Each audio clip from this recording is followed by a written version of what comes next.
Hello guys, in this tutorial you will learn how you can add a logo to your app header in the Retool application. So let us guide you through this. So guys, navigate to your app project in the Retool app editor. Click into the pages list or pages icon in the top left to select your page or app page from that menu.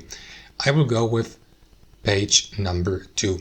So as you can see, the header has already been added. If you don't know how to add a header, guys, navigate to the Add Component tab in the top left. And here you may see, for example, the header already in the commonly used, if you have already used it, or you may scroll down or use the search bar here and type in header. And then you will see, for example, these options here. So once the header has been added, click into it. And for default headers, you will see that default logo also added here. So you may, for instance, change its position or click into it to, for example, inspect it, to rename it, to reset its state.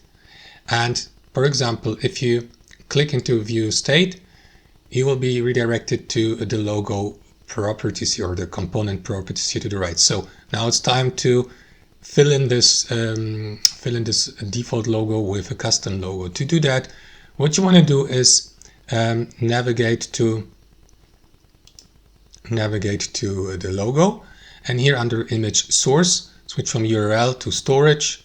Click into this button to upload the file from your device, the logo in this case here. It must not exceed 30 MB, and it has to be has to be saved in one of these file formats, PNG, JPEG, and so on and so forth, to add it to your header. So let me do that for demonstration purposes. Going to use that channel logo. And there you go. Now, what you want to do, guys, is